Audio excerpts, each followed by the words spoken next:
Well, hello, everybody, and welcome to our sort of weekly live show designed for professional river guides. This is a show that I wanted to start doing to bring on people who I felt could add information to the profession of river guiding, something that's very important to me.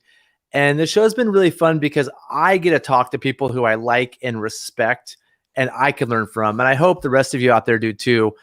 Just a quick note that we do this every Monday at 12:30 p.m. Pacific time, unless we don't have a guest, and sometimes we take a week off. And we love comments. This is all about, like, we'd only do this live, partially so we can make mistakes and, embarrass ourselves, but partially because we love the interaction with those of you watching. So please leave a comment, ask a question. That's the whole point. Barry and I will probably go on some tangents when we're over, but in general, we love to have your thoughts on the tangents we go on. And so today I just want to quickly introduce Barry, and I don't actually, Barry, know like a ton about you, but I'll tell you what I do know is back in the day, you were a legit class 5 guide, not like a class 5 guide who like guided the upper Gauley and did a couple of class 5s in their life. Like genuinely. The Gauley is serious. I mean, yeah.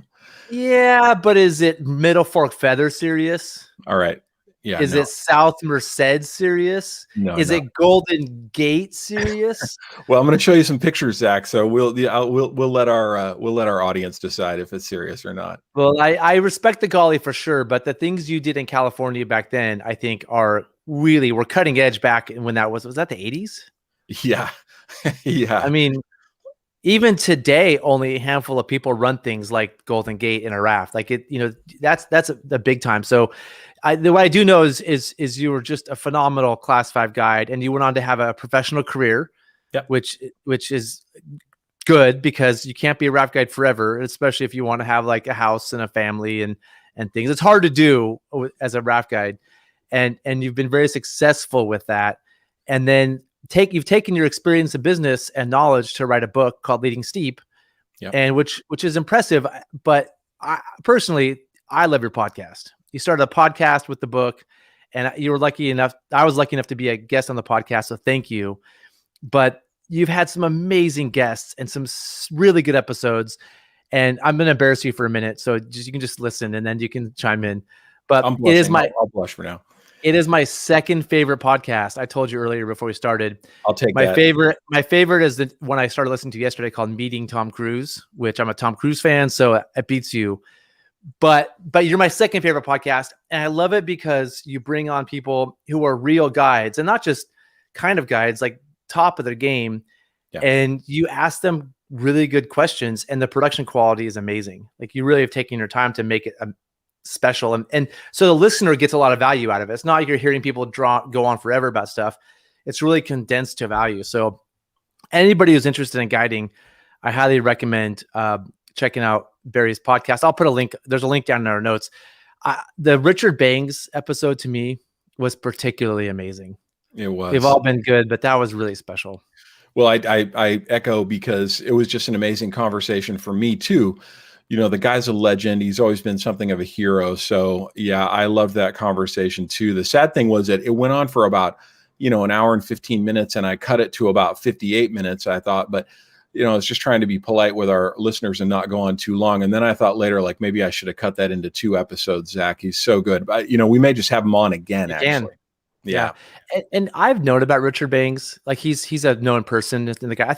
I bet you modern guides that started in the past 4 or 5 years don't know who he is.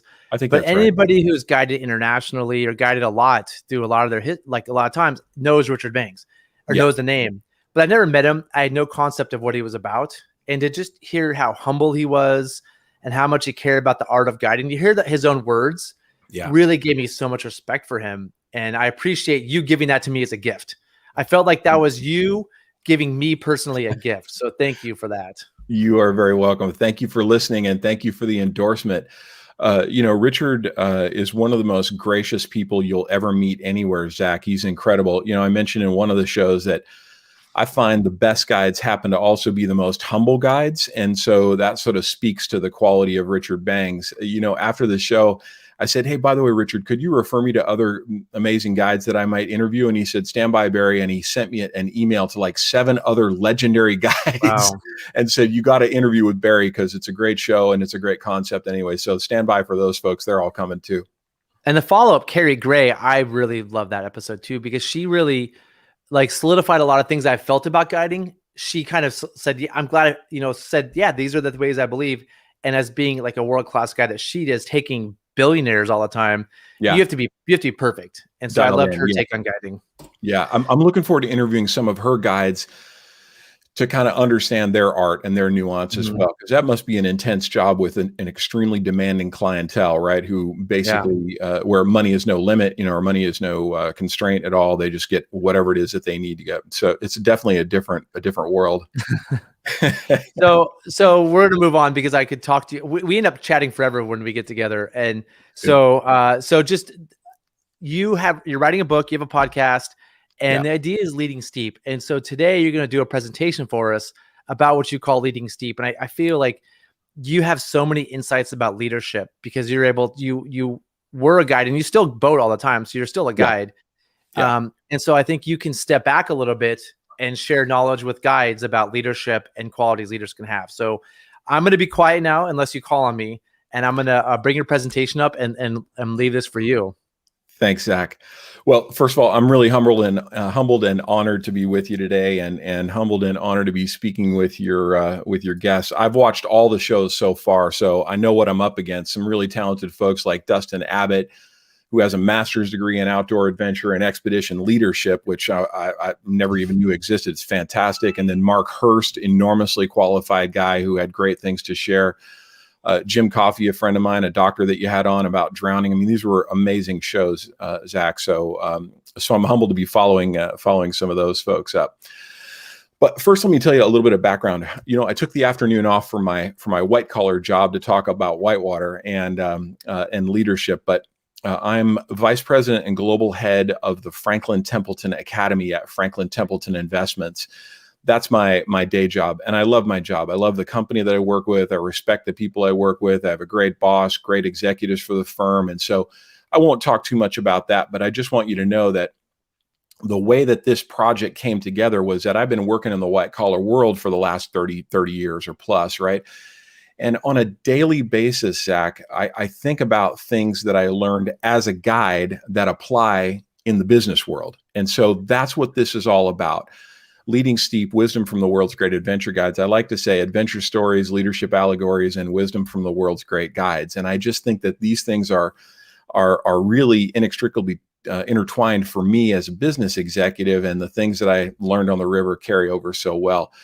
So every time I have a conversation with you and Jim Coffey, Carrie Gray, anybody else, I'm learning things, and I really am genuinely curious and fascinated to know what they know. So that gives you some idea about the project. The book's not out yet. It won't be out until August or September. So I just finished the first draft, about 40,000 words. So I'm going to try to distill 40,000 words into less than an hour or so. Okay. But if we have any online attendees, I'm going to ask a question, and it takes a while for the questions to come in, Zach, right? So, or the responses to come in. So I'm going to ask this question. For those of you who are on the line right now, who was your inspiration as a leader? Who was your inspiration as a guide? Who was the person that got you into thinking about yourself as a leader? And Zach, I know your answer because I asked you this question on our podcast together. It was your father who was a scout leader, and it was a couple of folks who were guides as well, whose company you inherited effectively, right? And whose company you bought. So yeah, very similar. Let's come back to this though. I'll come back to this in a moment, but I love getting folks engaged. So let me just tell you, if you don't mind, I'll brag a little bit and tell you a little bit about my background and a little bit about me as a guide. So I grew up in the San Francisco Bay Area, and my father was a high school teacher. If you think about your favorite teacher in high school, that was my dad. Mr. Kruse was beloved by everybody. He was a coach, football and baseball coach, and he was a high school teacher. But in the summertime, we would go up to Washington State. We'd get in the car and drive 800 miles and go up to Mount Rainier. And he was a park ranger at Mount Rainier. Now, this is a little later picture of him when he was working at Point Reyes National Seashore, but that's my dad. He's my favorite man on the planet. Now, at Mount Rainier, there was this place called Paradise, and it was it's right up by the mountain, and it's one of the last stops if you take kind of the trade route to get to the summit of Mount Rainier. And there used to be this visitor center. They tore this thing down, but I loved it. It looked like a spaceship. It was called the Jackson Visitor Center. And in that visitor center was this diorama. It was a life-size mannequin wearing the gear that you're seeing here on the screen. It was a guy named Jim Whittaker. And there was a talk track to it. You push the button, and Jim Whittaker says, I was the first American to climb Mount Everest. And he's a big guy. He's like me, 6'4", big dude. And I loved his voice. And he says, people ask me why I wanted to do it. I just wanted to get on top. And he just was always one of my heroes. Well, Jim also had a twin brother who was the head of the Rainier Mountaineering Guide Service, and his name was Lou Whittaker. And the Whittakers, Zach, were my heroes. These guys were, big, good-looking, athletic, just beasts of guys, who would take people up the mountain all the time. And all the guides were just interesting and cool people. Later, my wife and I ended up naming our son Whittaker. And when we went to Mount Rainier a couple of years ago, we actually bumped into Lou Whittaker, one of the twins. This is my son Whittaker meeting one of his namesakes, Lou Whittaker, who was the head of RMI Guide Service. So it was really just a serendipitous moment. But I just wanted to kind of express for you how close I am to guiding and why this has always been on my mind. So I see some responses coming in, and I really appreciate that. We're going to talk about some names in just a moment.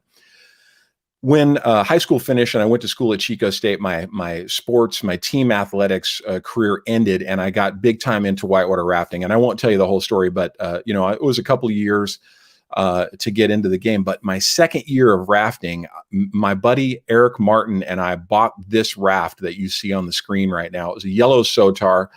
I mean, it might have been one of the first 50 Sotars, Zach. I don't know. I mean, it was like we started boating the year before self-bailers got popular. So I like to say that I boated at the dawn of the self-bailing era. That's when I really started to boat. And so Eric and me and a couple of other young studs, you can see these guys paddling. We started paddling just all kinds of class 5 stuff because no one had ever done it before. So we were getting first and second descents on rivers all the time. I mean, we went through the Holbeck Stanley book, and we could kind of just pick and choose like the Sears and Roebuck's catalog when you were a kid. You could just pick like toys, just all the runs that you wanted to go do. And now it's very difficult to find first descents, but we were getting first and second descents all the time. The pictures that you're looking at here were us on the headwaters of the San Joaquin River, the upper San Joaquin from Devil's Postpile down. And if you'd like to know what 400 feet a mile looks like, it looks about like that. So we would portage around this stuff all day. And for the fact that we were on the bleeding edge of whitewater rafting at this time, we made mistakes, and we ended up having to roll the boat up and hike out. I ended up having to come back in with a mule and pack this thing out, and later, maybe a couple of years later, another guy named Rudy Myers actually finished this trip with a couple of other buddies of mine. But in any case, as I mentioned, we were kind of on the bleeding edge of this whole thing and just learning how to run hard whitewater. In fact, things got maybe a little too steep at times. This was the second descent of the Golden Gate on the South Fork American. It's class 5 plus, maybe a class 6 rapid or so, or 2 in there. But this is an ill-advised drop called Taco Bell. I think that the guidebook said this is the last place you ever want to be. So we looked at this big old 12-foot waterfall at, 1,200 CFS or something, and no one had been running stuff like this in a raft. And we thought, what, maybe we'll just give this thing a try, right? And then we figured, hey, better to ski jump the thing, right? So what if we kind of backload the back end of the raft, and then we'll try and ski jump the thing, right? So anyhow, forgetting for the fact that, a boat gets a little sketchy when you backload the raft. It starts doing wheelies down the river, and it doesn't track quite as well.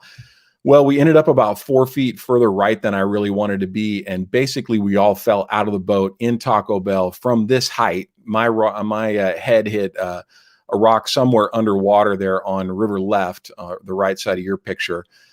And we got really damned lucky that we didn't end up swimming the next rapid, which was, I think, either brain fade or all effed up. I can't remember which one it was, but really, really gnarly, class 5 plus rapid. And so I'm just kind of describing for fun for our friends here that we were learning a lot, and we were learning very quickly because our learning curve was, incredibly steep, making lots of mistakes.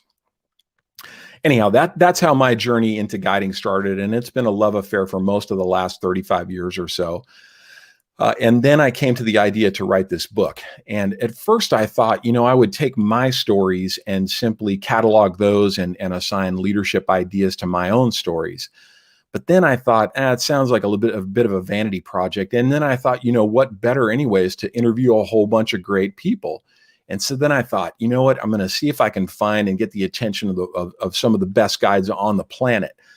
And as I started to do that and made phone calls, it just occurred to me, like, if I'm going to record these conversations, why not make a podcast of it? So I'm still writing the book, Zach. I'm about 40,000 words into it, finishing my first draft.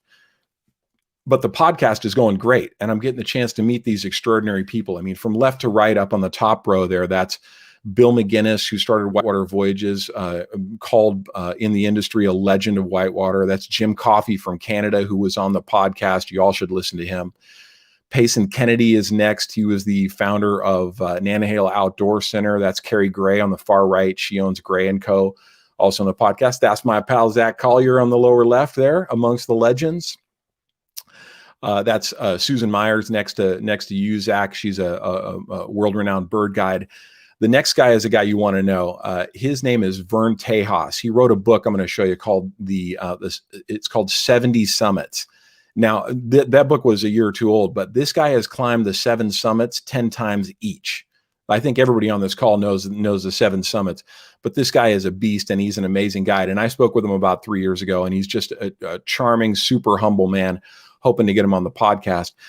And then some very good friends of mine, Kelly Starrett and Juliet Starrett, they'll be on the podcast in a couple of weeks. Extremely successful ex-guides, guides made good, we'll call them, but with lots of leadership tips to share and everything. So those are some of the people that I'm interviewing and the stories that I'm gathering from all of them. Each of you have had such sage and really fascinating things to share that it's just been a real pleasure.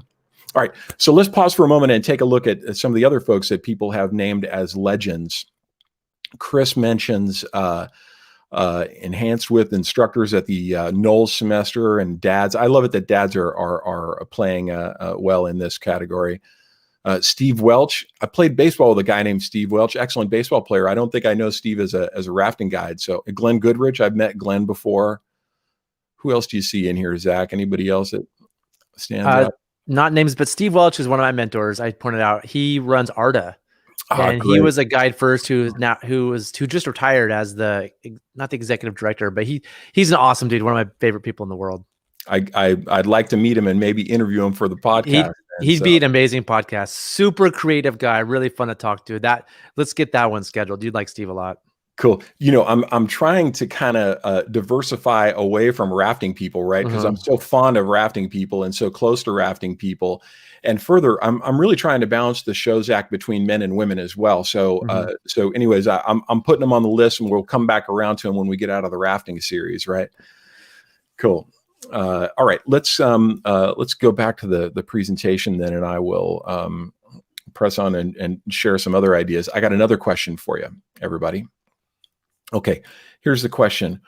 What characteristics do you think of? What character traits do you think of when you think of great guides? So I'd like you to think about 3 or 4 adjectives for the way that you would define the character traits for great guides. I love the interaction, by the way. I'm seeing some responses coming in here.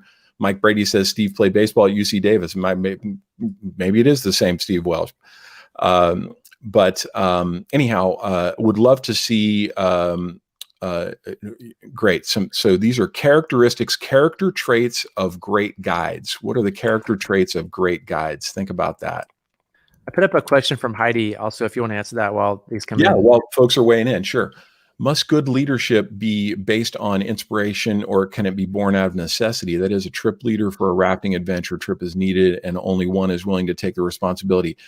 Heidi, this is a great question. I was going to mention something around this later, but I want to talk about it now. I have an assertion, an axiom that goes, if everybody's leading, nobody's leading. And in the corporate world where I work, a lot of times a project will come up or an initiative will come up and nobody's name goes against it. Nobody's specifically assigned to it. and the project is doomed to failure because nobody's actually trip leader, right? Nobody's the TL for that trip. So, I think a trip leader is necessary. In fact, if Zach and Aaron and Heidi, you and I, we all got in a boat together, and we went and ran a real hard class 5 run. One of the other things that we always say, like I say, is everybody's leading. If everybody's leading, nobody's leading. So, at put in, we would agree, hey, Zach, you're the best, most current guide in our boat right now. You're going to drive for the day. We're going to paddle with you. Right. So even as all guides, we like to do that. But Heidi, I think that, it can be born out of necessity. It can be born out of inspiration. But I think that very often someone simply needs to step up or be kind of the de facto elected leader, if you will. Right. Zach, any thoughts on that too? What I do for me is like, just make sure somebody's in charge. Yep. So like, even though like I might be the most experienced and the person people choose, I'm like, you know what, let's just pick a leader and let's just all follow them. Because I feel like being a good follower is as important as being a good leader. And I need to learn how to be a better follower. So I'm a big fan of like, let's just have somebody be in charge, have somebody pick where we're going to stop and, who's going to load the things up, and somebody who at the end of the day is responsible for everything. So I'm a big fan of having somebody in charge. Doesn't have to be the best leader of the group. I agree. I do think there's some necessity around that though, right? Somebody should be the decisive voice there, even though everybody else may be contributing, right? May be contributing, but I think you're talking sort of at the strategy level. I'm thinking almost at the tactical level, which is we're getting ready to drop into a big rapid with 4 separate slots. Somebody's got to make a choice, right? Somebody's got to be the person who makes that choice. All right, great. I'm seeing some responses come in. All right, let's go on. I'm gonna come back to your definitions in a moment, as I told you I would. All right. So the thing that I'm writing about, this kind of common set of these characteristics that I've identified, is something that I call guide ethos. And I think I want you to have fun with this. Think of any guide that you have known over any period of time in almost any discipline. And I'm talking about, I hired a city guide in Bangkok. I hired a city guide in Istanbul. I hired a fishing guide in Idaho. I hired a climbing guide up in Washington last summer, right? Think of any guide and you will start to see that they have these kind of common characteristics. And we're going to go through some of those. But, definitionally, a guide is one who leads or directs another's way. There are other definitions of guides, like a signpost and so forth, right? And ethos, you might be familiar with from way back in school. It was originally used by Aristotle, and it was used in concert with logos and pathos, egos, logos, and pathos. Ethos basically being character, logos being logic, and pathos being emotions, if I remember correctly. But in any case, that's where I've come down on this, is guide ethos. These are this set of characteristics and traits that you will think about when you think of guides. And I'm seeing some answers come in. So here's what I was going to say. I was going to say that everybody on their list, Zach, was going to use a word that began with C. And look at the list: confidence, charisma, control, and almost some de facto ones like kindness and knowledge that almost begin with C. Empathy is a great one. All right, you got one that's not a C. But when I came up with all these lists of words related to this, almost all of them have, many of them have begin with the letter C. I'm sure I'm not the first person to identify this, but it's remarkable. So let's talk about a couple of those specifics, and we'll drill down into those. So by committed, I mean, as a leader, the first decision you have to make, you got to be decisive about being a leader, I think. And the first decision you have to make is whether or not you're going to be a leader. You got to decide, am I going to lead or am I not going to decide? It's not for everybody, And even being a class 5 guide, many guides like guiding class 3, but the commitment to guiding class 5 is just not comfortable to them. So the first decision you make in your commitment as a leader is to decide to lead, and understand that it requires commitment. Some other adjectives: you got to be devoted, dedicated, open-minded, serious, self-aware, and so on. But one of the things that you ought to think about as a guide, Peter says, calm under pressure. I completely agree. Yeah, keep up with the C words, friends, because you'll come across a lot of them. One of the things that I recommend as a guide, Zach, and for everybody, is that you commit to building a brand for yourself as a leader. Okay, what is going to be your leadership brand? My leadership brand, when you get in my boat, is I want to be the best guide you've ever experienced. And in my white collar world as well, you can ask any employee who's ever worked for me. The first thing that I say to them when I hire them or when I bring them onto my team is I say, Zach, I want you to know it's my intention to be the best boss you've ever had. I want to be a mentor and a friend and a great boss to you. And I say that to every single employee. That's my leadership brand, best boss you ever had. So I want to encourage leaders to think about creating a brand for themselves. If you go to my LinkedIn portfolio, it says, I lead teams that design and deliver extraordinary learning for professionals around the world. That is my professional white collar brand, right? And I have it memorized because I want to live that. In the guiding world, of course, you want to be sure that you're committed enough to seek the appropriate licenses and certifications. Your previous speakers were so prepared and so so serious about their leadership, whereas here I am, just an old guy. We didn't have to do any of that stuff back in the day, Zach. There was no woofer, there was no Swiftwater Rescue. That was invented as I was becoming a guide, and we were kind of just making stuff up as we went along, right?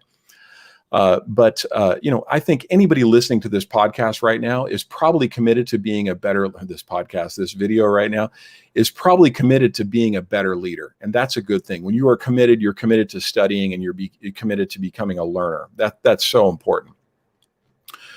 This will also allow you to become, this is part of being a leader, is to be curious about what it is that you are trying to learn, right? And Richard Banks talked about this in our interview. Remember, he said that great guides are curious, and in many cases, they are curious about the people they guide and the people they lead. The greatest compliment I ever got, maybe in my whole life, was a young woman who used to work for me wrote an endorsement for me, and she said, "Barry is interesting and interested." And I thought that was the nicest thing that almost anybody's ever said about me, right? It's fun to be interesting, but how nice is it to be interested and for people to know that you are interested in them? I think that's very, very important. And that's what I think Richard Banks talked about when he described folks as, great leaders as being curious. So let me give you a couple of tips around that. One thing is, someone might have even said this in my podcast, but how long can you go in a conversation without asking somebody what they do for work? Like, you can really get to know somebody if they are not identifying just as their job, right? How many questions can you think of to ask them anything else but other than what they do for a job? Because I think that's a great way to get to know somebody. Next thing, can you picture yourself in their shoes? Even if they are doing a job that doesn't sound all that interesting to you, what would you need to do what would you need to know to do that job? And I mean, I'm not even going to name a job because I don't even want to paint somebody in a demeaning light in any way, right? But I am fascinated by people who are hardworking blue collar people, hardworking white collar people who just do interesting jobs, and I tend to ask a lot of questions about what they do. I'll tell you, a friend of mine is a public defender in Los Angeles, right? And I wouldn't have known that unless I started asking him about that. We did get around to what he did for work. But I mean, I could speak with that guy for 5 hours about what he does, right? He's a remarkable man, and just does extraordinary stuff. And Evan Dicker is this man's name, and he's just a really, really kind man and a great guy, and is a fascinating guy to talk to. And then, is there something that I can say where we can find common ground? Because that's where really you can start to be, to understand one another and to create some empathy. I mean, one of the easiest questions that I ask very regularly is, "Hey, Zach, what's a weekend like for you?" Right? Instead of talking about the job, what's a weekend like for you? What do you like to do on weekends? And then you will begin to uncover things where you may have some common ground. So be naturally curious, not only about the natural world as you should be, but about the people that you are meeting as well. Of course, I think competent and confident are two very, very important things about being a guide. Competence is actually what you gain from practice and from going through courses and learning. By the way, I'm loving the list of things that I'm seeing here. Calm under pressure, cleanish, says Franz. I love that. Cleanish, yeah. Organized, yeah. These are great responses, and more C words. And hey, there will be other words than C words as well. But competent is what you will gain from your training and from working with mentors and going through classes. And confidence is what will come as a result of that, right? My son is a freshman in high school. He's playing a high school quarterback. And I explained to him that, he will get confidence as he plays more reps, as he throws more balls, as he just does more work. That helps you gain confidence. But in terms of projecting confidence, that's an important thing too, because we all in our lives feel imposter syndrome at some point, right? Especially when we are young leaders, young guys, we don't feel like we're in the right place or in the right room. I remember sitting in boardrooms at work thinking like, what the heck am I doing here? These people are all smarter than I am. So we all have that. But what folks really ought to think about is body language, about tone of voice, about a notion I call economizing your language, right? There's an adage that I use a lot at work and a lot with people is there's an old an adage that says, I didn't have time to write a short letter, so I wrote you a long one, right? Sometimes when you are saying too much, you're not really respecting your listener, or you are simply overstating the obvious, or you're really undermining your own point. So I love this adage. I didn't have time to write a short letter, so I wrote you a long one.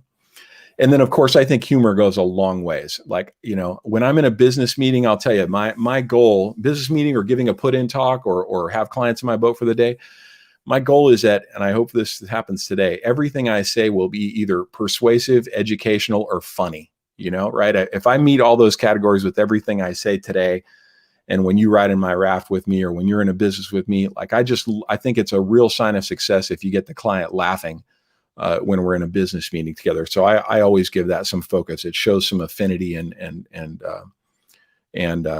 connection with people. Zach, how am I doing? Anything you want to stop about so far, or I'm looking for comments now? Yeah, no, you're doing great. I'm actually writing notes so I can ask you some questions later without interrupting you. All right, that sounds great. Good. No problem. So of course, I think, there's a lot of talk around leadership and compassion and empathy and caring as a leader. And I love this photograph of either this guy's a teammate or he's a guide and he's strapping up somebody's crampons for them. Crampons are hard to put on and you got to do them exactly right because it's very dangerous if you don't.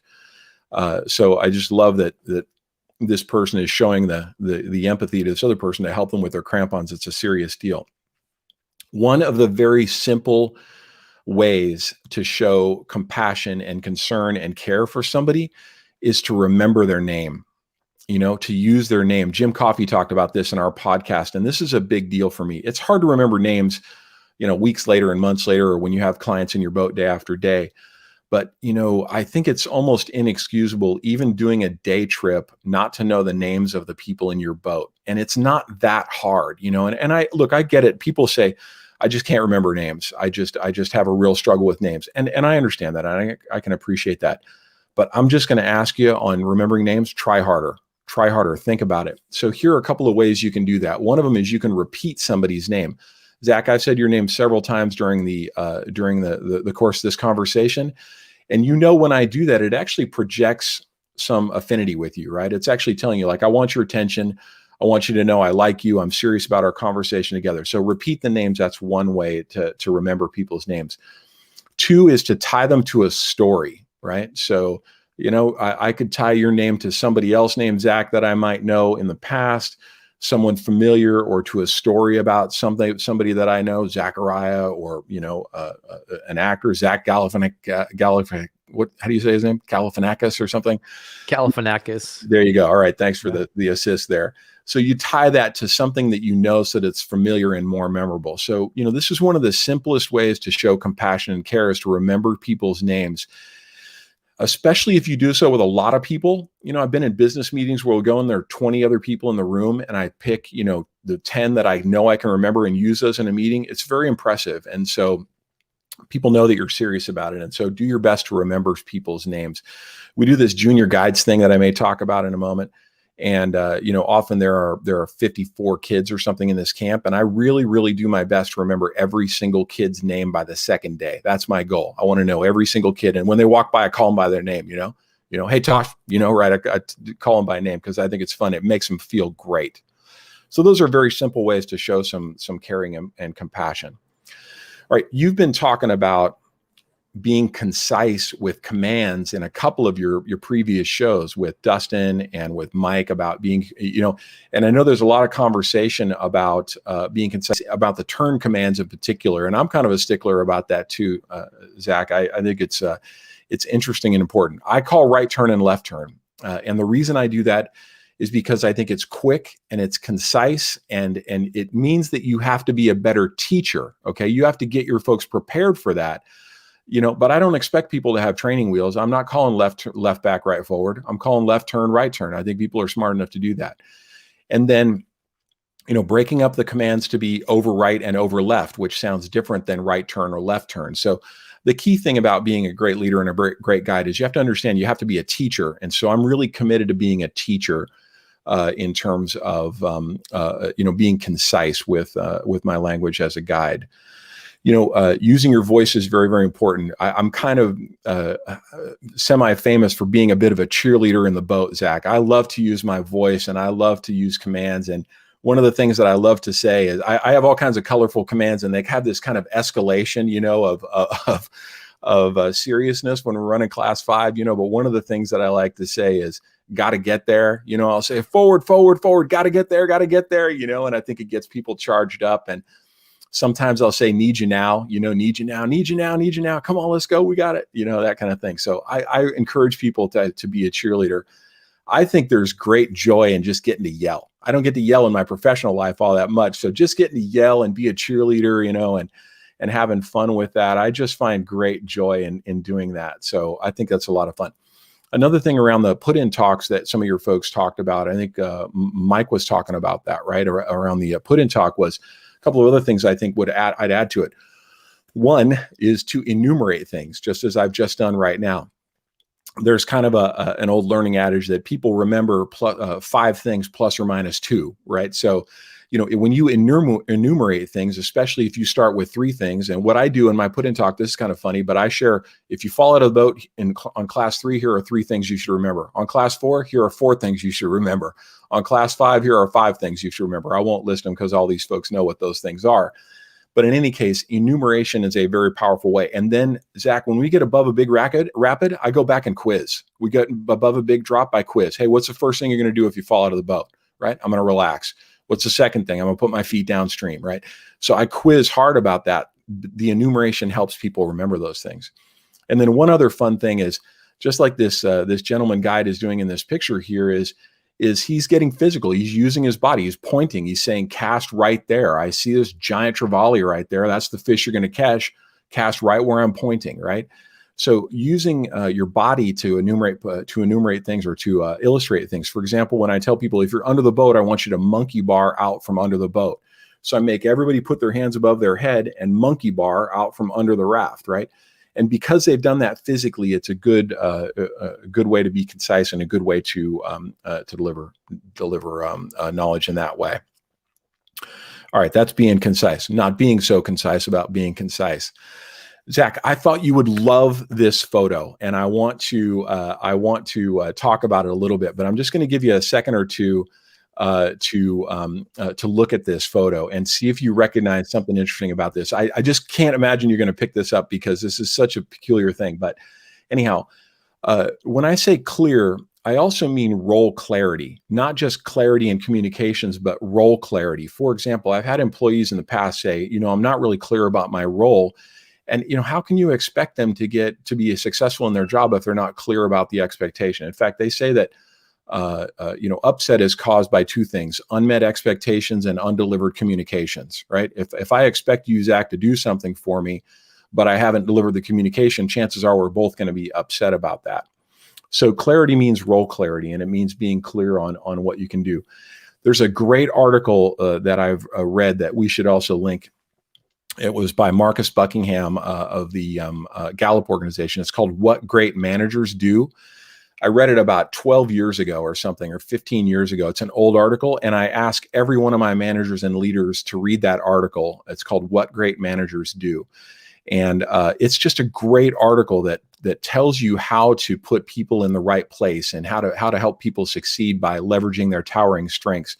And it's pretty simple, actually, is one of the things you can do is I can say, hey, Zach, I want to be sure that you're going to be successful. Tell me about your favorite days at work, and you'll describe for me the things that you like to do and your favorite days. And I say, hey, conversely, what's your least favorite day at work? Well, if it's me, Barry, I hate doing expense reports and I hate doing administrative work. I'm a people guy. I want to be in front of people. So you want me to succeed, get me in front of people. That's where I'm going to succeed. Okay. Here's what I wanted to talk about with you about this photograph, Zach. This was on the Upper Kings River, second descent of the Upper Kings. It was like 2,300 CFS. It was a monster day. I have about 4 photographs or 5 photos of this particular trip shot by Rudy Myers, who was also on the trip. Amazing day. And what I wanted to show you about this in terms of role clarity was, we were in this phase where we were just inventing things, okay? And we were just trying new stuff out. And one of the things that you'll notice about this boat is that there's 5 people in the boat, right? This is so weird by today's standards because everybody's R2 and are rowing, you know, right? People are running hard stuff in an R2. And back in the day, we thought we're going to mash it, like more power is better. So these are 5 guides in this boat, or I think it's 4 guides and a bus driver in this boat, and, and the guy with the orange life jacket. But one of the things that we had invented, Zach, was this paddling command called the draw stroke, right? And I don't know if anybody ever calls that or uses it, but in terms of role clarity, everybody had a job. So the person right in front of me, I'm in the blue life jacket in the back left there. The person right in front of me, Leslie, she's back paddling to slow the boat down. Todd in the front left, he's up on the bow drawing to the right, and the 2 guys on the right are trying to draw to the right as well. So I'm still just charmed by this, that we were just inventing stuff and just trying stuff out, and the idea here was we could slide 3 feet to the right without having to call right turn and forward, So I don't know if you want to share any commentary about that, but I think this photograph looks epic, and I know that the split second before this happened, I said, draw right, Any thoughts? We have a mutual friend, Rory, got them, and she taught us this. And so when I boated with her some hard places, we would do. What I like about it is everybody has a unique job. Exactly. One of the reasons people don't paddle guide anymore like this privately, it's hard to find 5 friends. Yeah. But also, there's one person in charge and everybody wants to be the guide, right? Everybody feels like they know how to make the decisions and be the guide. And so it's hard to just be like forward paddle, back paddle, forward paddle, back paddle. But the draw, what it does is it really engages the team. There's some hard in the draw, that person that goes across the bow to make the draw, that's a hard move. That's so all of a sudden, there's like a lot of pride in the other positions in the boat than just the guide.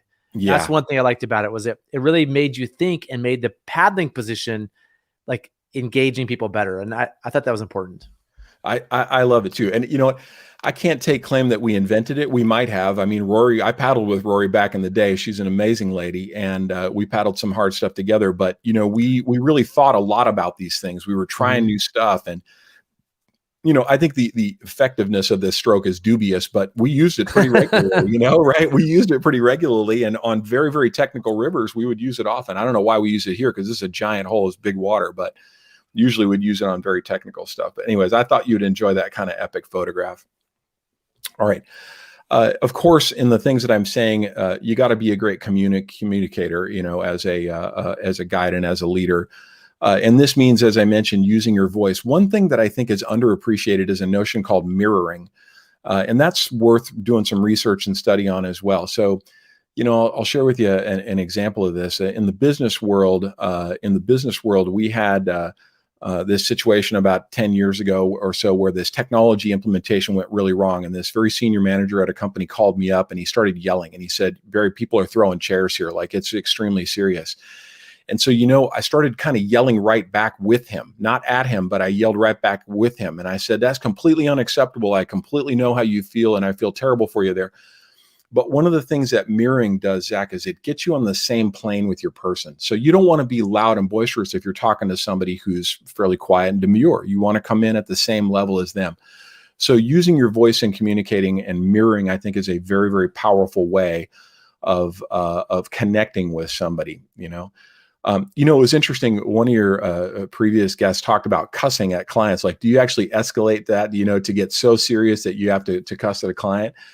In all my years of rafting, I've only cussed at one client, Zach. We were on Cherry Creek, and this fellow was sitting in the front right of the boat, and he kept throwing in extra strokes, right? Like we right on the lip of the falls at Mushroom or something, or going into the cattle chute at Mushroom, and he'd throw in an extra stroke and it'd screw us up. And finally I had to pull him aside, and I said, listen, we're going to walk the F out of here if you can't clean this up a little bit, Only client I've ever cussed at. But anyways, I think using your voice, using your tone is something that you ought to pay attention to. It's something that's very, very important in terms of being a great communicator. All right, let's press on. So the next thing that I admire about some of our leaders, I was trying to find a C word for this and I couldn't. So let me come up with like a word taken from that film Minority Report, like the precogs. I don't know if you've ever seen that film, but one of the things that I admire about guides and leaders, even in my business, is what I'll call precognition, which is that they are helping to share what's happening on the road ahead. Peter mentioned the Upper Kings is no joke. You're right, Peter. This is and I'm not talking about the headwaters, the middle fork of the Kings. That's a very, very serious run, even more serious than this run. But this is the Garlic Falls section of the Upper Kings. And as I mentioned, I'm pretty sure this was the second raft descent of this. The water was too high. It was extremely serious. But I'm going to tell you a fun story about this. We pulled over to River Left, and there was a guy there named Mark Helmus. Now, he used to own this company called Wildwater West. Zach, you ever heard that name, Mark Helmus? Nope. This guy was such a cool cat. He was an optometrist in Davis, and he's just a super mellow guy. He's got, like 5'7" maybe, and glasses, and just, looks real professorial and everything.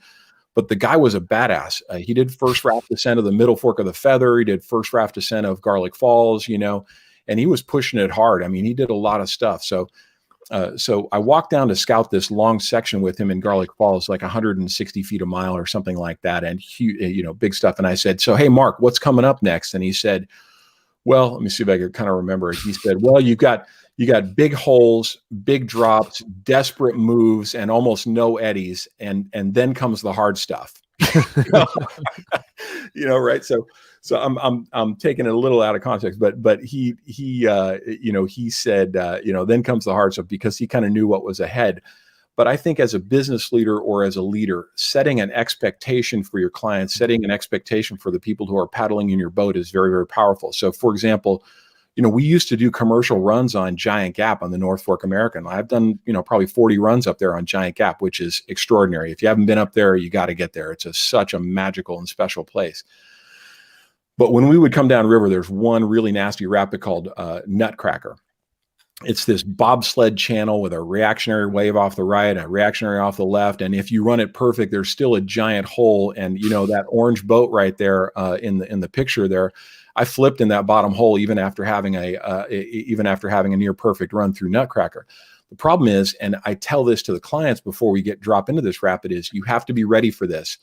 If we flip, or if you swim, it's a very, very short distance. I think it's maybe 150 yards or 200 yards until you get to Locomotive Falls, which is a river-wide 5-foot waterfall into a bad hole.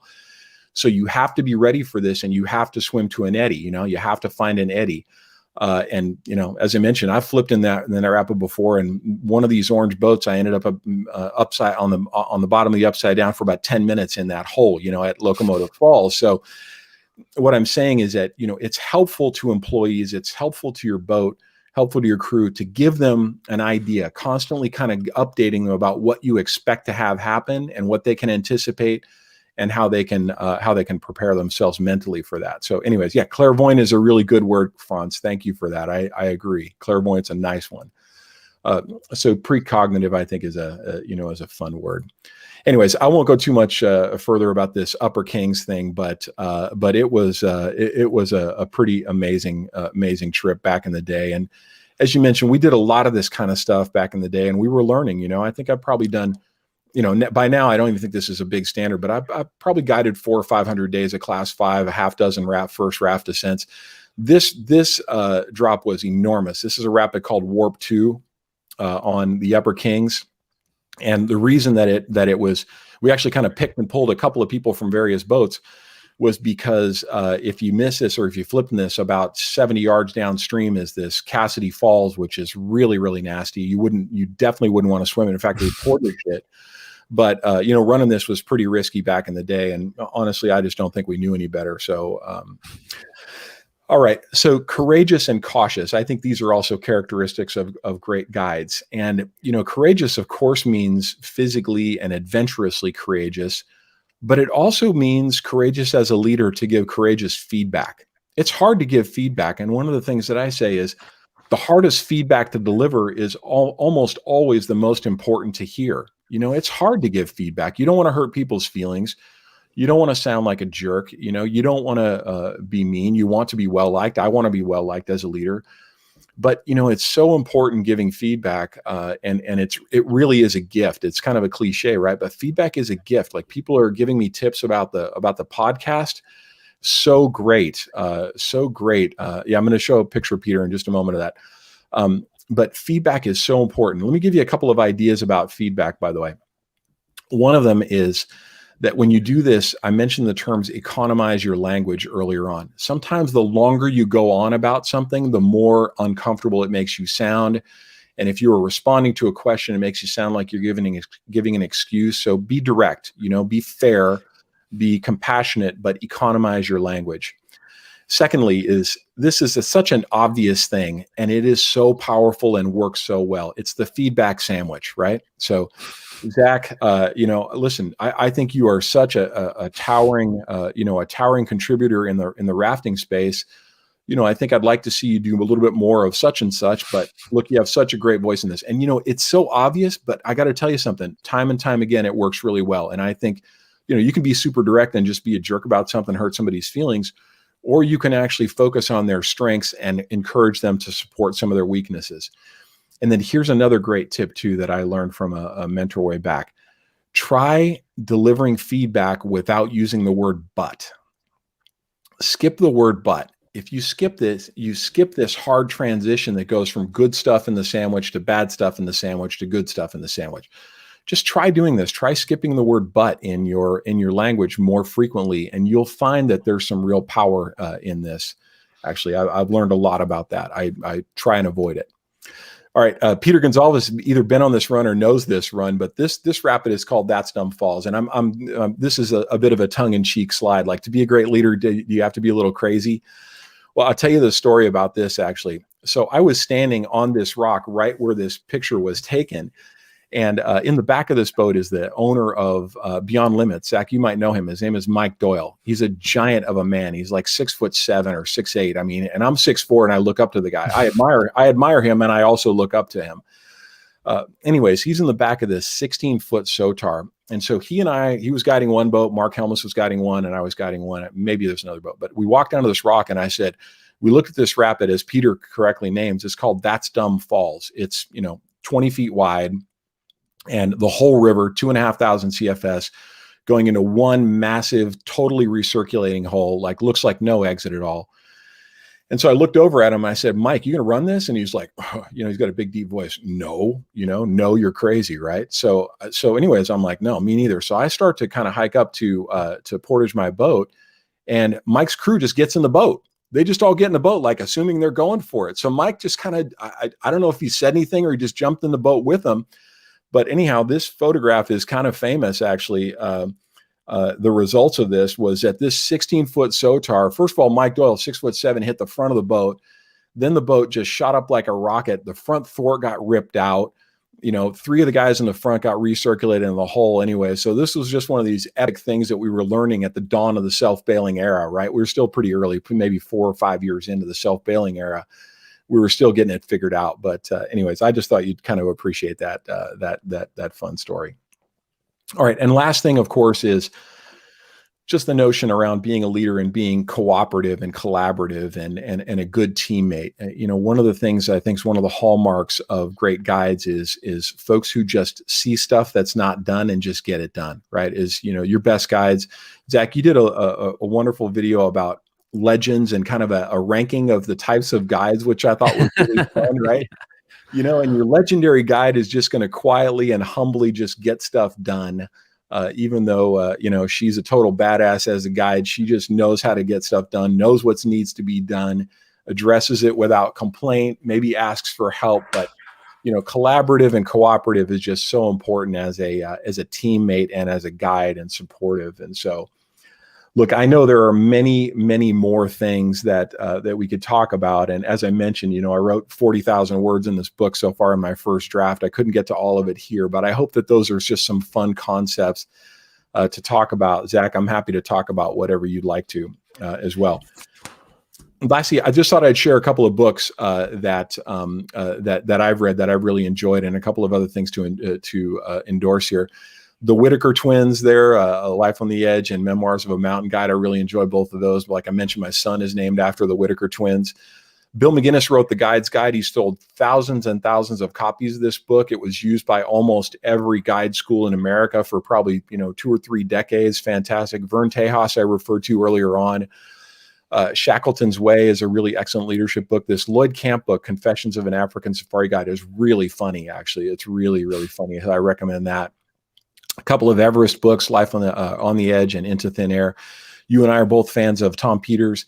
Yep. And then down on the right there is just that article that I referred to earlier on. It's in the Harvard Business Review. It's called What Great Managers Do. And I think you can download it for free or read it for free. So those are some of my favorites, Zach. And then last thing is I'll just point you to my website, everybody. It's leadingsteep.com. And there's a link on leadingsteep.com to the podcast. And I'd love for you to listen to the podcast. I do a lot less talking on the podcast, Zach, and I encourage my more eloquent and brilliant friends and legendary guides to do all the talking on the podcast like I did for you. So did with you. Those are my formal comments, Zach. What do you want to talk about? I had a blast sharing. I hope everybody enjoyed that. And I love your comments, folks. I have a bunch of questions, and if anybody wants to ask questions too, please, that's what makes this really fun. And I have to say the podcast should just be mandatory listening for all guides. Like if you haven't heard the podcast and you're still watching us right now, shut this off, close this window and go listen to the podcast. Like it's really good. And you can skip mine because mine, is probably the worst of the bunch. No. It's really, really good. I'm embarrassed to be surrounded by such amazing people on that one, but it's worth watching or listening. Thank you. But I just have a bunch of random questions. And so if anybody wants to jump into, please do. And some comments. Great. I loved what you said. If everybody is leading, nobody's leading. That stood out to me. Did you mean that this is what happens sometimes where everybody's a leader? Like, do you see an issue with that?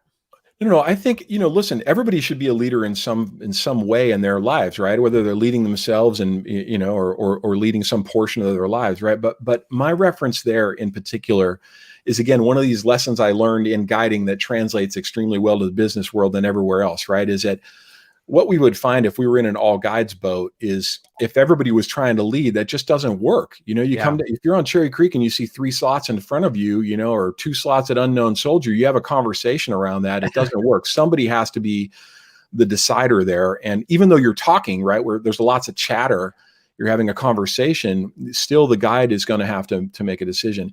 What I see in the business world, though, is that we create this new initiative. We have this great new idea. We're going to spend $500,000 on something, right?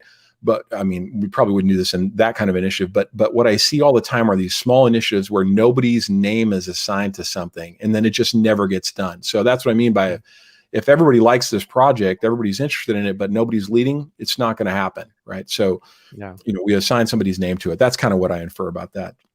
One thing I see in guiding, especially when there's a rescue to happen, it has to happen, is 2 people take charge. Yeah. And I feel like, especially in a rescue, the leadership has to be set, because sometimes the trip leader is the better leader, but there might be somebody who's better at rescue. And so those 2 people might feel like they're better for some reason. And so it has to be very clear who is the one person in charge.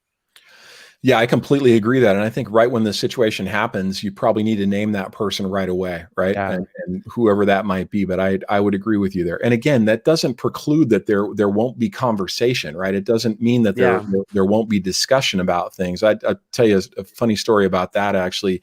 I was with a couple of guys named old Whitewater Voyages guides down in New Zealand. We were on the South Island there, and we were doing the first descent all told of this river called the Hollyford. And I was like second year guide. I think Dana was guiding.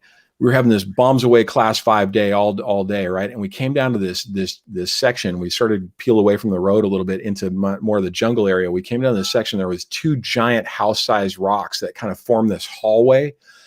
And the rule when you're doing a first descent or when you've never seen a river before is if you cannot see the bottom, you got to look, right? That's it. It's there's no other discussion about that. But this hallway looked pretty benign, really. It was just like these 2 kind of house-sized rocks, and the river kind of moved down and turned to the left, and then but we just couldn't see the bottom, right? So we're big discussion. Hey, we stop, we go. We stop, we go. Finally, we stopped. We crawled under the river right house-sized rock, kind of under refrigerator-sized boulders, and we came out the other side. and the river with no stopping just fell off like a 30-foot waterfall into trees that looked like pixie sticks, like if we'd run this, Zach, everybody's dead, and so right there, it was the end of the day. We just grabbed this little 12-foot sotar and hiked it up through the jungle and out of there. But that's what I'm saying is Dana was the guide, but there was lots of robust discussion, and finally he made the right decision. But yeah, I think you got to have a guide. I think this also comes to me. This is a struggle I have, and maybe you can give me advice with, or people in the audience can, is I have guides who work for me maybe somebody's worked for me for like 5 years and they know that river really well. But I hire somebody in who's a 10th year guide overall, and they've traveled the world and seen everything. And those two people butt heads a lot because the person who's worked for me for 5 years has more experience with the company and knows the river better. But the person who's newer to the river and the company is actually the more experienced guide.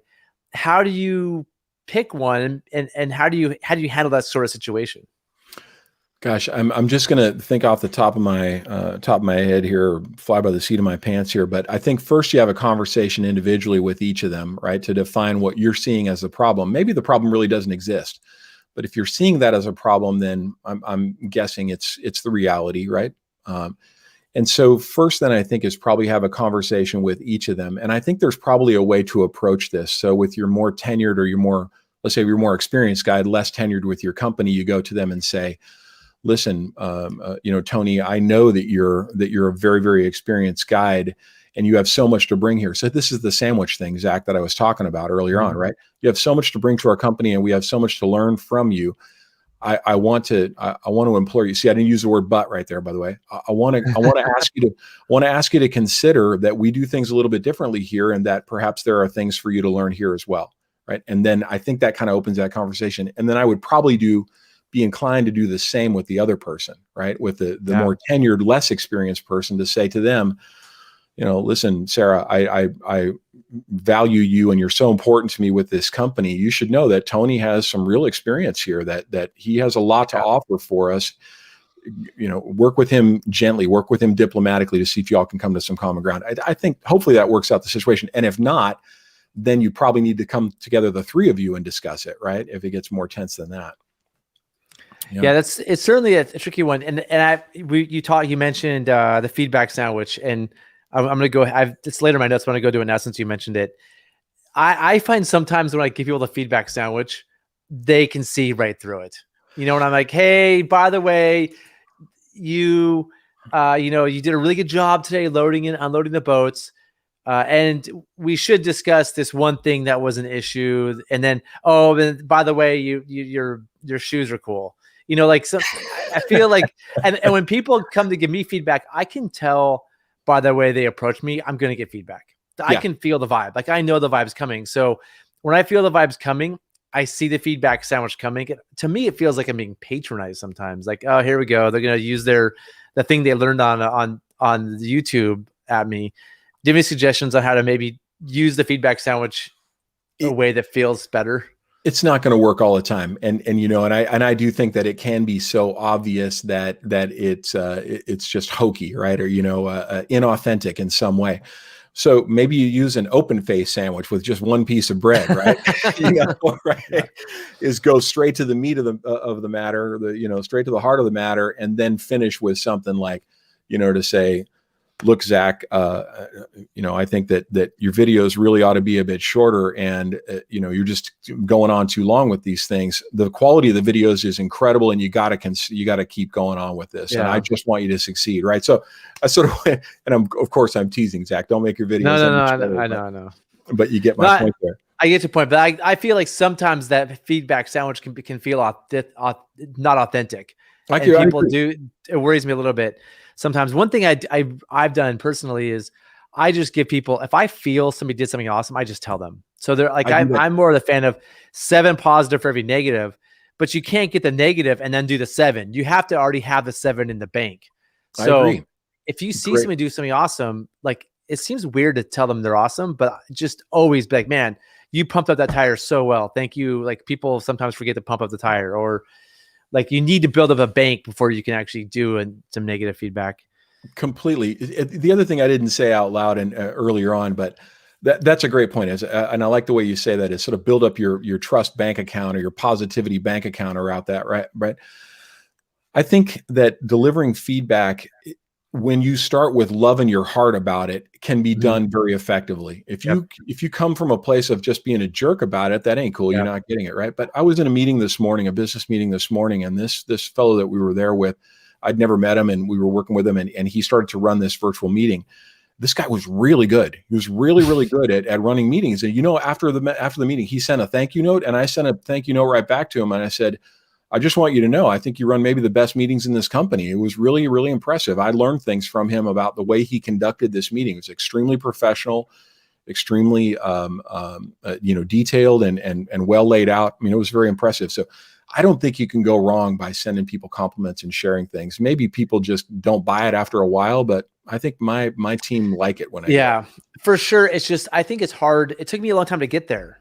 Yeah. It kind of feels weird just being like, hey, you did good. Like it takes a while for you to be like, oh, it's actually cool to say good things all the time. It felt awkward to me when I was transitioning into that, where I needed it to be more of a positive, like tell people what I was thinking.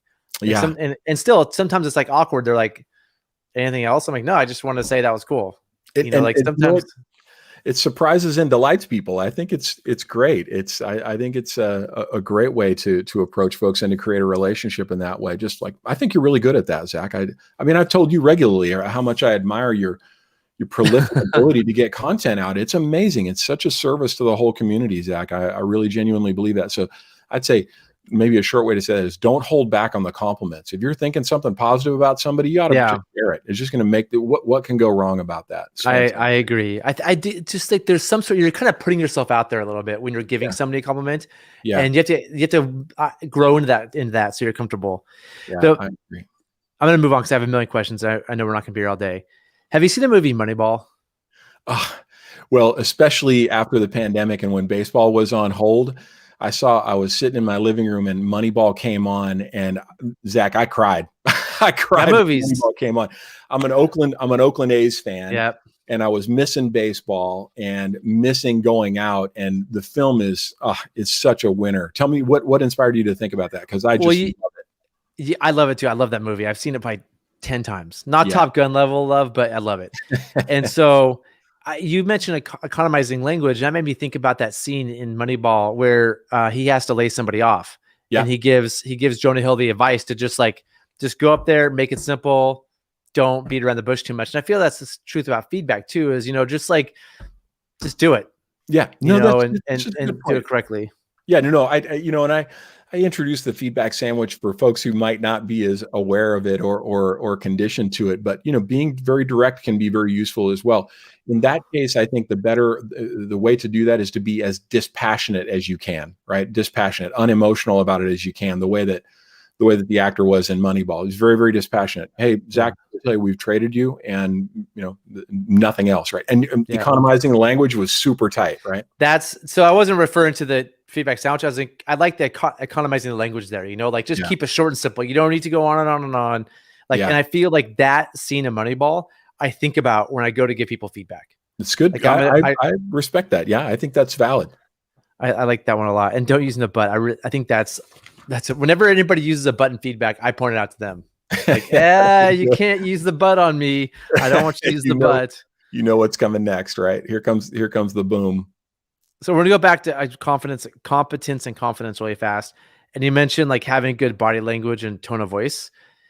Are these things we can practice? How is this stuff we either have or don't have? Or do you have examples? If we can't practice it, how do we get better at doing these things?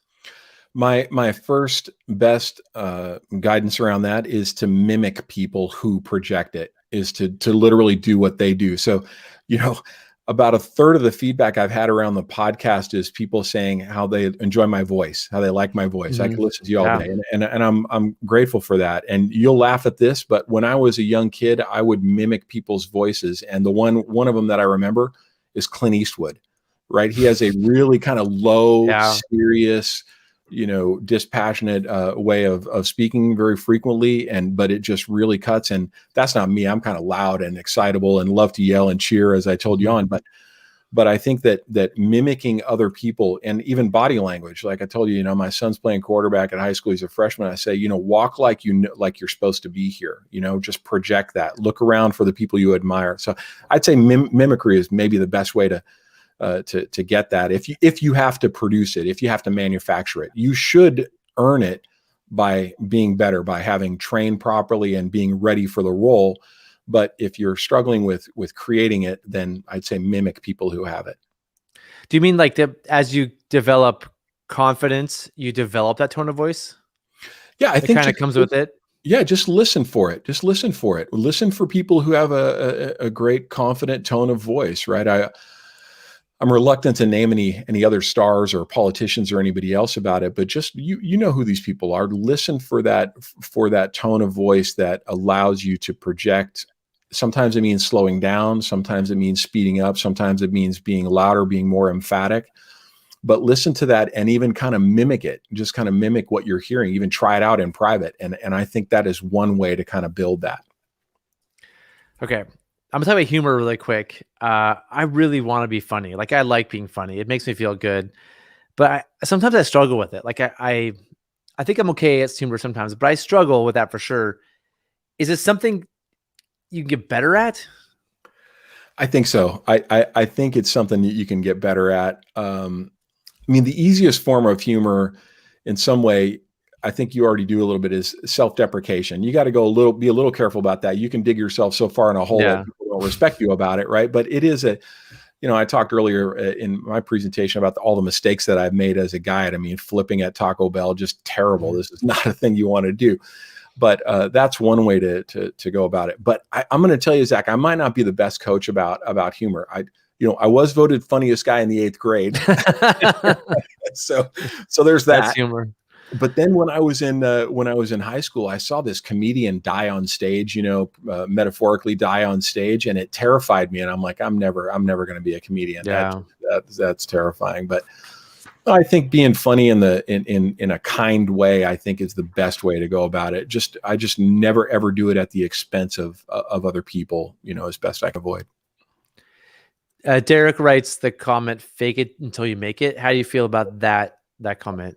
Yeah, you know what? I can live with that, actually. I think that there is some of that. I hire a lot of young people. I've hired a lot of young people in my career, and I tell them that they are going to feel like imposters for a while. I tell them that there is that. And then what I usually do with the young people that I hire is I say, we go through this exercise, say, okay, tell me all the things that you think of as disadvantages with you being young or you being inexperienced. And they go through all the things that you might think of, right? We don't understand the business world. We don't understand this. We don't understand how to do things. And then I say, okay, now I want you to think about all the advantages that you have as a young person, right? And then they go through this list of this, and it kind of changes their frame of reference.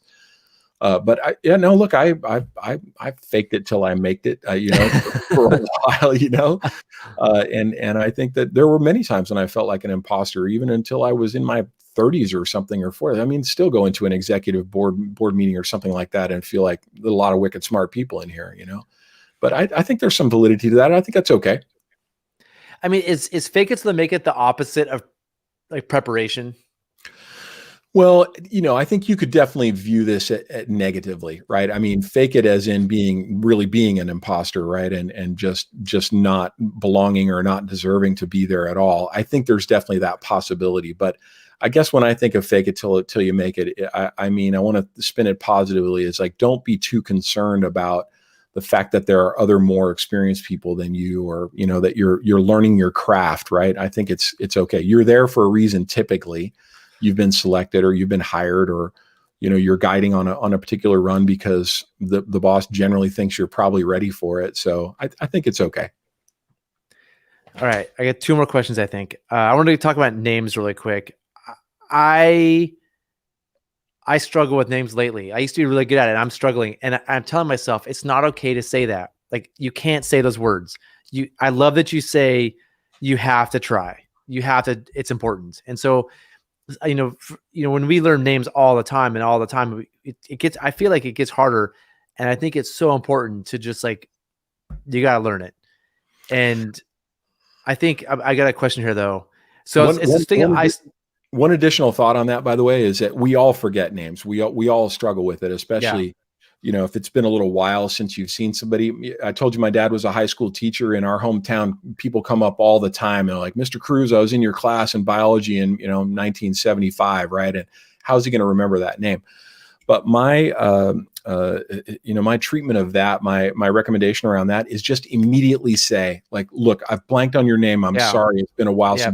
So, the sooner you do it, the less painful it is, right? Unless you have a partner or a mate who like clues you in on the name or something like that, kind of surreptitiously. But I think that the sooner you do it, the less painful it is. Then you can get past it and get back to that relationship, right? Sorry, you had a question. But also if you like, for me, it's more like when you meet your guests for a trip and you have 5 people in your boat, you need to know their names by lunch, like at the latest, right? You need to learn them. Right. And I feel like if you're learning names day after day, you start developing, it just gets hard. And I think the important thing you said is like, do it. You need to do it. Even if it's hard, like power through it. It's that important. Yeah. And I was thinking about this, like when I'm a leader, when I'm in charge of a trip, I have to do a lot. Like I have to responsible for the guides. I have to do paperwork and I have to think about safety and where we're going to have lunch. And then I also have to remember everybody's name, right? Yeah, right. Where would you prioritize? Is it like really high priority or medium high priority or like it takes energy and effort to go get names. It really does. And it does. There's just no two ways about it. And I don't have the world's greatest memory. Also, ask my wife, right? I forget things all the time, but I feel as though this is important to me. And I know how good it makes me feel when people come up to me and remember my name from something. Yep. And so I want to have people feel that good about themselves as well, or know that they are important enough to me.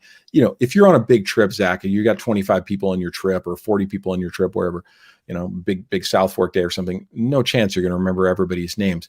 But like you say, at least you're going to remember the names of the people in your boat. And I'd say repeat them, enjoy using them, remember where they are in your boat, move them around a little bit, et cetera. I think it's important. I think it's important. And I think it really makes a person's trip.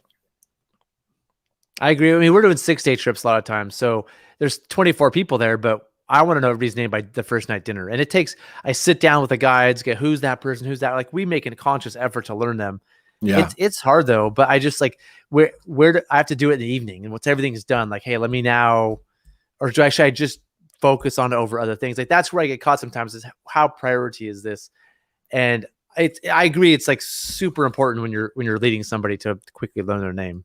I'm no genius, I promise you, but there's a work event that I generally run in the normal world every year. And we typically have these 50 or 60 international visitors come from around the world to our headquarters. And I try to remember everybody's name by the second day, all 50 or 60 of them. And I walk around, at dinner and I just say, hey, can I get you all anything? And that kind of thing. And I really try to commit to remembering all of their names by the second day, because I think we're going to be with them for the whole week. And I just think it's going to make their experience so much more special that some American remembered their name, right? I'm going to be an ambassador for my firm and for my country.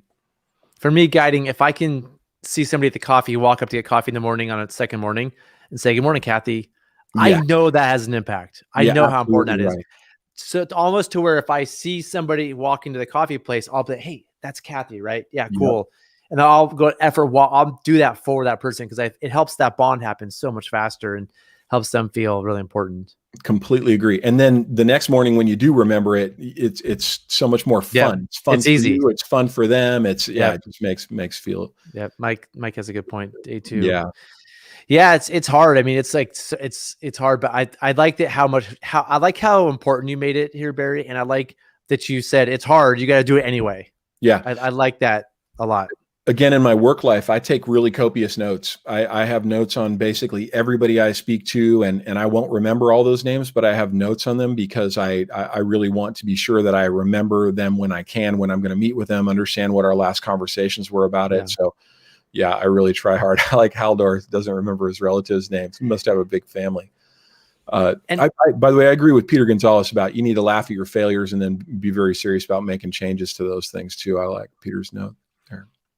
Yeah. I just get back to names too, because like I'm excited. You got me super excited about this. I was listening to Tom Kruse podcast yesterday, and I don't know if I mentioned this at the beginning, but it's called Meeting Tom Kruse. I'm obsessed with this podcast right now. It's the Kruse thing. Barry Cruse's podcast. Barry Kruse, Tom Kruse. Yeah, if any Cruises have my favorite 2 podcasts are Kruse podcasts. And it's stories about people who have met Tom Kruse. And in almost every one, the person is like, I can't believe he remembered my name. Wow, that's impressive. Like they'll meet him. I mean, he's Tom Cruise. He meets all kinds of people. He's all over the place. But if it's like an assistant who brought him coffee, he will remember their name, a week later, and talking about the impact that had on them. Yeah. It's just, I heard this on that podcast last night. And so it's very good timing. And I think the thing that we're bringing up, we talked about this sort of like with Tom Peters. One thing Tom Peters says is, if you don't want to do sales, you shouldn't be a leader. I think we talked about this before. And I don't want to do sales. I'm like, I don't want to do sales.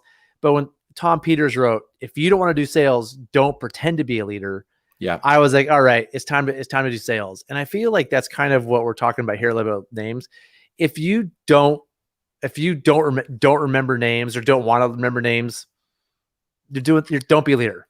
I think that's true. And how good does it feel when somebody remembers your name who hasn't seen you for a while, right? Somebody you admire. If you met Richard Bangs and he remembers your names, I mean, you're going to feel good. There are, senior executives for customer companies that I work with and all that. And when they remember names, it's great. I was just going to say too, that one courtesy that you can extend to other people is when you see them again after you might not have seen them. Like, the next time I meet Richard Bangs, I'm going to say to him, "Hey, Richard, it's Barry Kruse there," and he'll know. And that affords them the opportunity to say, "Oh, well, of course, Barry, it's you," right? But I think that's kind of a grace. It's kind of a level of humility, I think, that you and a courtesy that you show your counterparty by saying, "Hey, Zach, it's me, Barry." "Oh, Barry, of course I know it's you," right? That's okay to say too.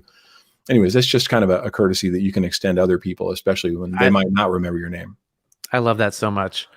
So the last thing I have here in notes, we're talking about the legendary guide thing, the legendary guide video. And you talked about the legendary guide in the background, quietly getting things done, which I love. And I find myself caught here sometimes when I'm running a trip that sometimes I want to go to the guides. When I was learning how to be a better leader, as on the river, at least, I would just kind of get on the guides all the time. Dude, don't forget to do this. Don't forget to do that. And now I just kind of quietly do it. Like I'll walk in the kitchen, turn off the propane, close things up. I might let some air out of the boats. Like the detail stuff, at some point I just kind of do it. Yeah. Where maybe it should be, is it my job to continually train everybody? Hey guys, don't forget the propane. Don't forget the top of or sometimes the leader, you're like, you know what? I'm going to pick up the loose ends. Yeah. Where's the line there? It's very difficult as a leader to determine exactly what you ought to be doing in that regard. I'm not sure I have a great definition for you, Zach. I will tell you this, that I find that some young leaders, early career leaders, will tend to just do stuff instead of delegating it because they're more comfortable just doing something that they just came out of doing instead of delegating it. And this is a key core skill, is to learn to delegate effectively. But I mean, I'm not a big fan of nagging either, right? If that's kind of what you're talking about, is stuff that folks should know they should be doing.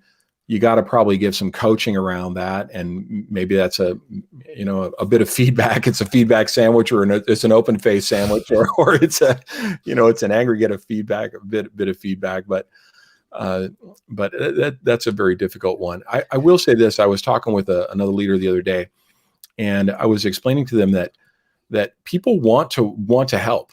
When you ask people to do things, you do not feel guilty about that. I mean, any guide worth of salt, anybody listening to this call can probably drive the South Fork of the American Class 3 with just their own paddle, would not have to engage paddlers a single stroke the entire trip, right? But what purpose is that? People want to paddle, they want to participate, and that's why I really enjoy teaching and I call right turn, left turn on the South Fork American, Zach, because I want to get people involved. I think it's fun. Me too. So I think it's something you got to do. Derek brings up a great point, right? Set expectations early on. Yeah, you start early with the feedback and the expectation, and you're far more likely to get a result. Remember earlier I said that people often become upset with unmet expectations and undelivered communication, right? So the undelivered communication as a leader is probably your fault if the expectation is not being met, right? Yep. I was just brainstorming that a little bit. I feel like there's a life cycle like rafting leaders go through, where at first they want to be the cool leader. And so like, no, I want all the guys to have fun. And so they do take on too much, they do all the details, and they start burning out. And then they start learning, I need to what's that called when people help you? You just mentioned that word, delegate. So then you're like, okay, I gotta learn to delegate. So you start delegating everything. to the point where you're nagging everybody all the time, and you're at some point you're annoying them. And Yeah. I feel like there's a happy medium you kind of work into, and there may be more phases. This is where I'm at, where it's like I want to let everybody know what their job is. I want to make sure I delegate things because I can't do it all. Yeah. But there's just little things here and there where like I'm gonna do it. I'm not gonna say a word. I'm not gonna bug people about it.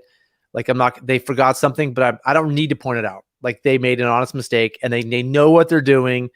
There's no need for me to get everybody together and give them a whole feedback sandwich. Like sure, exactly. I'll quietly, like I'll be the last one to bed. bed and I'll run through the kitchen and catch a couple details and let it slide a little bit.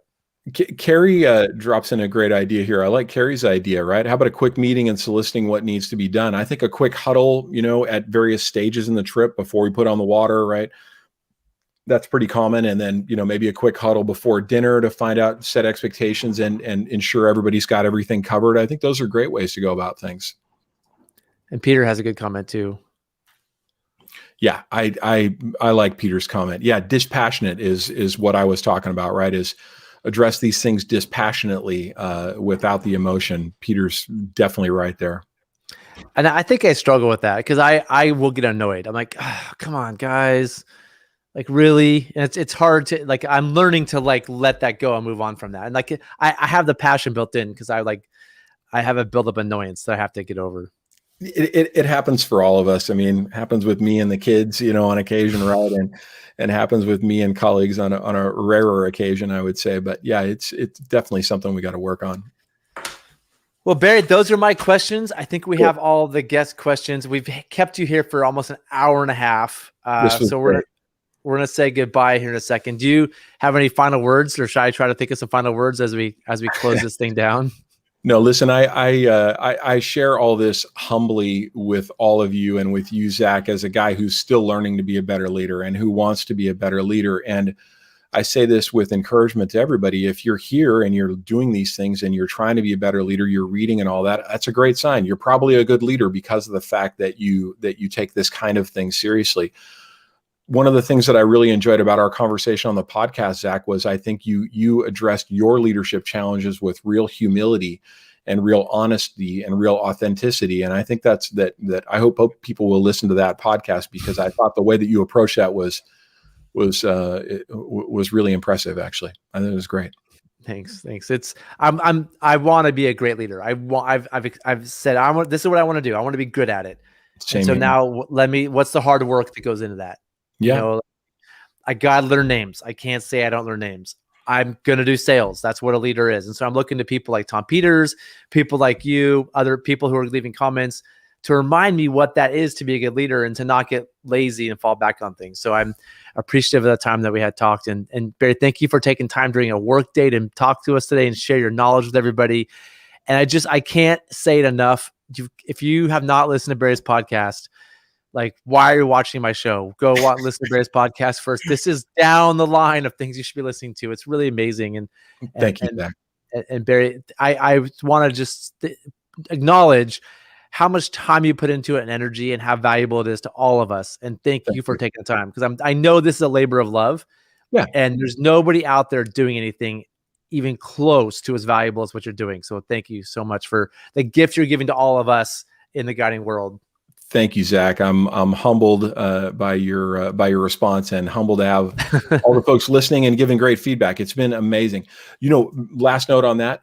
One of my favorite things, one of my favorite aspects of this whole thing is that I'm getting these messages from folks I don't know, and especially from young folks who are finding the thing and saying, like, I pod binged the whole series, And then I'm also getting messages from very experienced leaders, probably like many of the folks on this call as well, who have said, like, I wish I would have heard this stuff 20 years ago. Yeah. And it's not me, by the way. These are my brilliant guests who are sharing these insights. And it's been really just a great joy. So thank you. Thank you, Zach. This was a real pleasure. I really enjoyed it. Always love hanging out with you. We still haven't met in person. I'm still looking forward to it. Yeah, we will. I got to make it down to California and do some of those classics. So that sounds great. Thank you everyone for joining. And we should have a show next Monday. We'll see. I don't have a guest yet, but if anybody has any good ideas, shoot me a message. And see everybody next time. Thank you all.